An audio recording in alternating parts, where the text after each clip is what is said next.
Sabtu 2 Maret 2019, Menteri Agama Republik Indonesia Lukman Hakim Syaifuddin yang didampingi oleh Gubernur Sulawesi Selatan Nurdin Abdullah dan Ketua FKUB Pusat Ida Pangelingsir Agung Putra Sukahet membuka secara resmi acara Konferensi Nasional 5 Forum Kerukunan Umat Beragama atau FKUB di Asrama Haji Sudiang, Kota Makassar.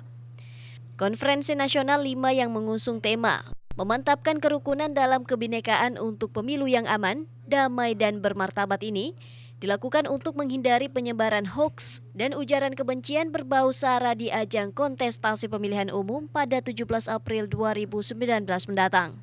Dalam sambutannya, Menteri Agama Republik Indonesia Lukman Hakim Syaifuddin mengapresiasi FKUB yang telah menyelenggarakan konferensi nasional ini karena dianggap dapat menjadi warisan leluhur, di mana Indonesia merupakan negara yang religius dan agamais.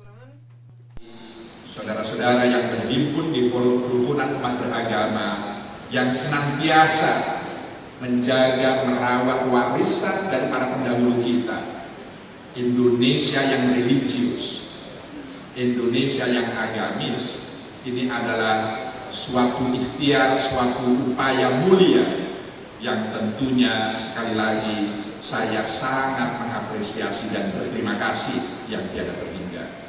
Tidak hanya itu, Konferensi Nasional 5 Forum Kerukunan Umat Beragama ini juga dirangkaikan dengan Deklarasi Damai Asosiasi FKUB seluruh Indonesia yang dipimpin oleh Ketua FKUB Pusat, Ida Pangelingsir Agung Putra Sukahet.